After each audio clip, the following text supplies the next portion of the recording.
अमृतलाल पुरोहित देवनगरी टाकरिया से बोल रहा हूँ।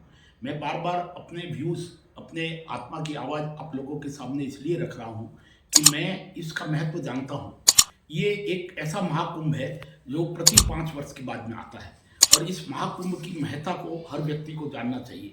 आप जिस पद पर है या जिस पद पर जाने वाले हैं, उस पद का आपको नाम अवश्य रूप से मालूम होना चाहिए। जैसे मेरा नाम है अमृतलाल पुरोहित, मेरे पिताजी का नाम है अजय राम जी पुरोहित। तो अब मैं किस पद पर था, किस पद पर नौकरी करता था, उसका नाम होना चाहिए।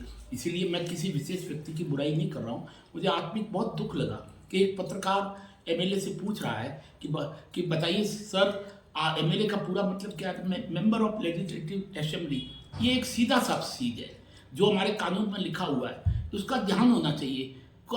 जिस पद पर आप हो, जिस पद पर कोई व्यक्ति 5 साल के लिए रहा, कोई 10 साल के लिए रहा, कोई 15 साल के लिए रहा, जो आगे कोई रहने वाला है, कोई आगे फिर 10 साल के लिए रहेगा। देखो, इसमें क्या होता है कि एक गरिमा की बात है, ये लोगों में एक विश्वास की बात है। लोग क्या सोचते हैं, कोई भी व्यक्ति ये सोचता है कि देखिए अपने पद का नाम मालूम नहीं तो वो पद का उपयोग कैसे करेंगे। चलिए, हो सकता है उसमें कोई विवेक बुद्धि या आईक्यू नहीं चला हो, भविष्य में इस चीज़ का ध्यान रखना चाहिए। मैं तो कोई, मेरे तो सब बड़े गुजर गए, मैं इसमें कोई अपना ज्ञान नहीं दे सकता। दूसरी बात ये है कि देखिए, जहाँ भी जाओ लोग मुझे ये कहते हैं कि अमृत दीदी को यार यहाँ का लोकल कोई प्रतिनिधि नहीं आता है। नहीं, मैं उन लोगों को कहता हूँ कि आप लोगों के अंदर वो क्वालिफिकेशन होनी चाहिए, वो आवाज़ होनी चाहिए, वो विचार होना चाहिए, वो विकास की लहर होनी चाहिए, जिससे आपको मजबूर होकर के आपको लोग वो आपको टिकट दे, आप उस आधार पर जीते। देखो, मैंने पहले विकास की भी बात की है। विकास एक प्रमुख मुद्दा है। ठीक है, सनातन धर्म अपनी जगह है, हिंदू धर्म अपनी जगह है, मुस्लिम धर्म अपनी जगह है, सिख धर्म अपनी जगह है। हर धर्म का व्यक्ति हर धर्म की उपासना करता है। यदि किसी धर्म में कोई गलत काम होता है तो उसकी बुराई निश्चित रूप से करनी चाहिए। अब परंतु परंतु उस बात को लेकर के विकास को पीछे नहीं छोड़ना चाहिए। एक व्यक्ति है, जैसे आप किसी आईएएस की परीक्षा में बैठे और आपके रिटर्न में नंबर आए नहीं। अब आप इंटरव्यू में बहुत अच्छा बोल लोगे, ये कर लोगे, आप बढ़िया कर लोगे, उससे आपका नहीं, आपको इंटरव्यू में भी नंबर आने हैं और आपको परीक्षा में भी नंबर है। इसी प्रकार से आप सभी धर्मों का आदर करिए, सभी धर्मों का पालन करिए, सभी धर्मों की विचारधारा को आप समझिए, उसके साथ में विकास का महत्व रखिए।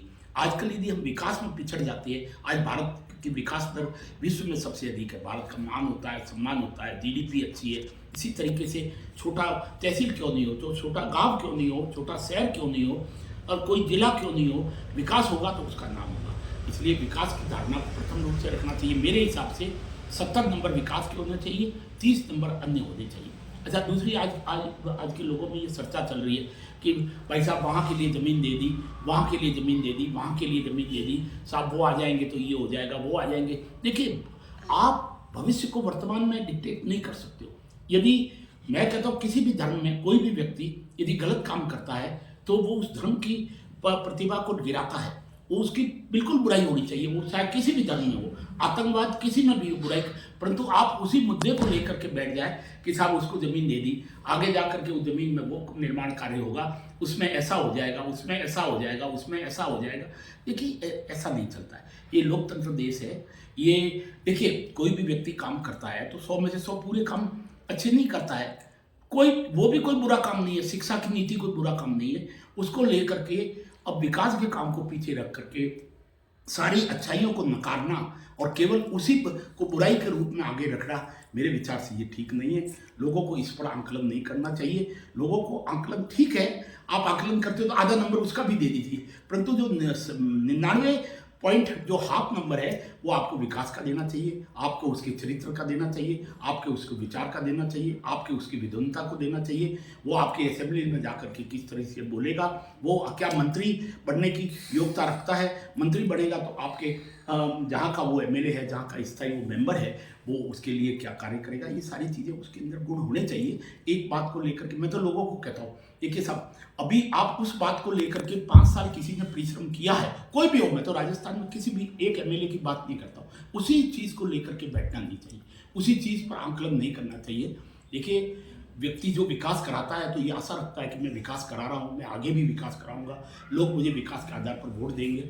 और जब वो दिन आया, वो सुख की घड़ी आई, वो उसको इनाम पाने का दिन आया, तो आप दूसरे मुद्दे लेकर के बैठ जाते हो।